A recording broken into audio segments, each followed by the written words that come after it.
दुनिया में एक ऐसा इलाका है जिसकी फजीलत के बारे में नबी सल्लल्लाहु अलैहि वसल्लम ने खास इल्तिजाम किया है।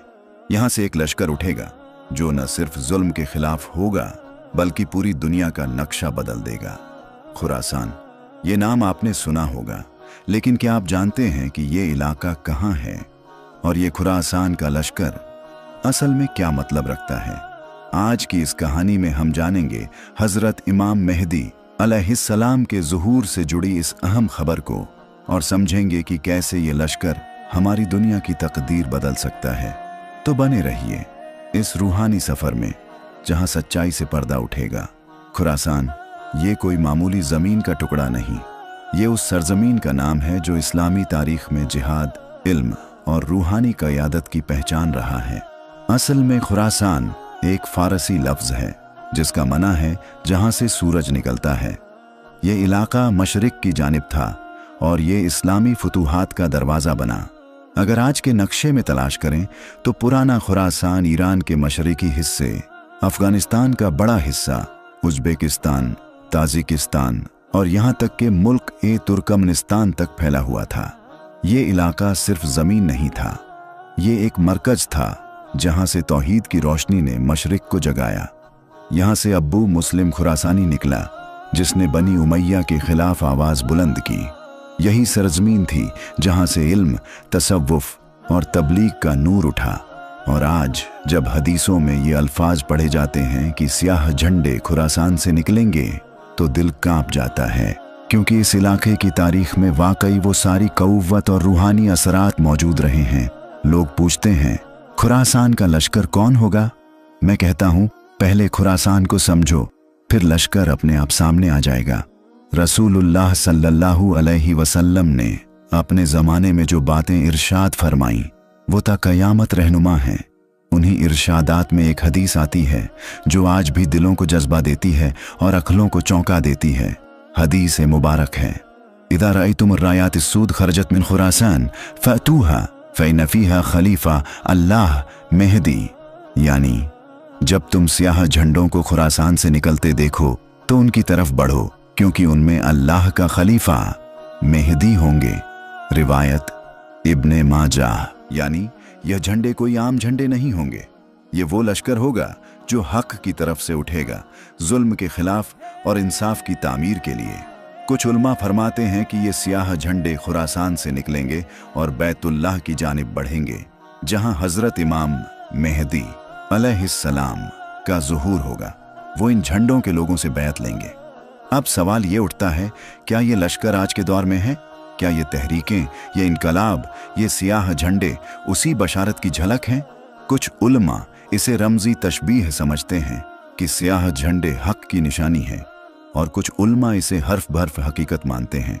मगर एक बात में सब मुत्तफिक हैं, ये लश्कर हक पर होगा और मेहदी के लिए राह हमवार करेगा।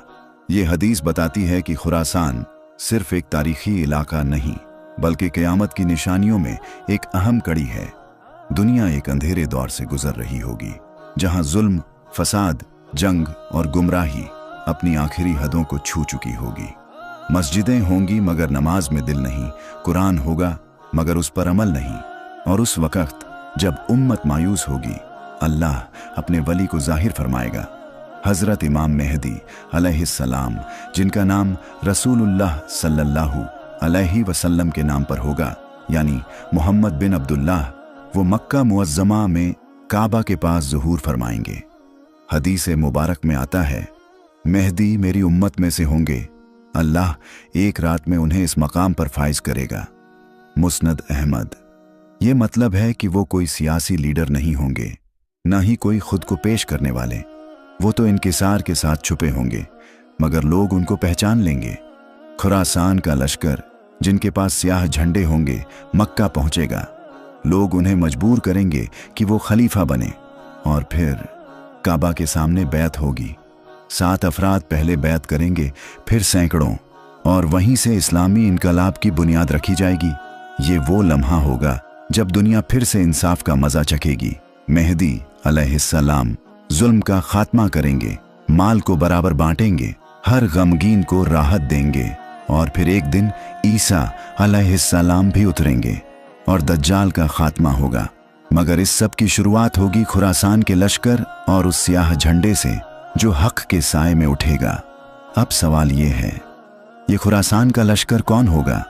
कौन होंगे वो लोग जिनकी तहरीक हदीसों में बशारत बनकर जिक्र की गई है? क्या वो कोई आम फौज होगी? नहीं जनाब, ये लश्कर दुनिया की किसी तलब में नहीं बल्कि रब की रजा और दीन की इज्जत में उठेगा। इनकी कुछ खास पहचानें हदीसों और उलमा के तज़किरों से वाज़ेह होती हैं। यह लश्कर खुरासान से निकलेगा। हदीस में साफ लफ्ज़ हैं कि सियाह झंडे खुरासान से निकलेंगे। तारीख बताती है कि कदीम खुरासान में आज का अफगानिस्तान, ईरान का मशहद इलाका, ताजिकिस्तान और सेंट्रल एशिया के कुछ हिस्से आते हैं। मुफस्सिरीन का इत्तिफाक है कि ये इलाका जिहाद, तसव्वुफ और इल्म का मरकज रहा है। इनका अलम, झंडा सियाह होगा। रसूलुल्लाह सल्लल्लाहु अलैहि वसल्लम ने फरमाया, जब सियाह झंडे खुरासान से निकलें तो उनकी तरफ बढ़ो। ये झंडा किसी हुकूमत का नहीं बल्कि हक की निशानी होगा। ये लोग जंगजू और मुत्तकी होंगे। ये लोग ऐसे होंगे जो इल्म और जिहाद दोनों से लैस होंगे। न वो जालिम होंगे न जालिमों के मददगार। उनका मकसद सिर्फ एक होगा, हजरत इमाम मेहदी अलैहिस्सलाम के लिए जमीन हमवार करना। इनका लीडर कोई मनसबदार नहीं बल्कि मुत्तकी होगा। इनके अमीर का तज़किरा हदीसों में नहीं, मगर उल्मा कहते हैं कि वो खुद पसंद या सियासतदान नहीं बल्कि एक दरवेश तबीयत वाला मर्द ए मोमिन होगा। इनका रास्ता सीधा मक्का की तरफ होगा। ये लश्कर सियासत नहीं करेगा, ना किसी हुकूमत पर कब्जा करेगा, बल्कि सीधा काबा शरीफ की तरफ चलेगा जहां हजरत इमाम मेहदी से बैत करेगा। ये लश्कर कोई माजी की कहानी नहीं बल्कि आने वाले वक्त की हकीकत है। इस लश्कर में शायद हम ना हों मगर हमारी औलादें हों, और अगर हमारे दिलों में आज से हक, तवज्जो, तस्लीम और जिहाद का जज्बा नहीं तो हम उस लश्कर के सफ में खड़े होने के भी काबिल नहीं होंगे। जब खुरासान का लश्कर मक्का पहुंचेगा और हजरत इमाम मेहदी अलैहिस्सलाम की बैत मुकम्मल हो जाएगी तो उस दिन से दुनिया के नक्शे पर एक नया निज़ाम कायम होगा। वो निज़ाम न पूंजीवाद का होगा न सेक्युलरिज्म का, बल्कि अदल, इंसाफ और शरई जिहाद का होगा। जिहाद सिर्फ तलवार का नहीं, नफ्स के खिलाफ भी होगा। हजरत इमाम मेहदी का निज़ाम दिलों को फतह करने का निज़ाम होगा। उनके साथ जो लश्कर चलेगा वो पहले अपने नफ्स के खिलाफ जिहाद करेगा, फिर दुनिया के जालिम निज़ामात के खिलाफ। वो जिहाद सिर्फ हथियार से नहीं बल्कि कलम, दुआ और अमल से भी होगा। जुल्म का खात्मा और अदल का क़याम। रसूलुल्लाह सल्लल्लाहु अलैहि वसल्लम ने फरमाया, मेहदी जुल्म और ज्वार से भरी हुई दुनिया को अदल और इंसाफ से भर देंगे। मुस्नद अहमद। इसका मतलब ये है कि जिहाद का पहला नतीजा होगा इंसाफ का निज़ाम, जहां ना कोई भूखा रहेगा, ना कोई बेघर, ना किसी मजलूम की आह बेनतीजा जाएगी। इमाम मेहदी का जिहाद रूहानी और फिजाई। उनका जिहाद ऐसा होगा कि दिलों की सल्तनतें बदलेंगी, मुल्क दर मुल्क इस्लामी इनकलाब आएगा, बैतुल मक़दिस आजाद होगा और फिर हजरत ईसा अलैहिस्सलाम उतरेंगे और दज्जाल का खात्मा होगा।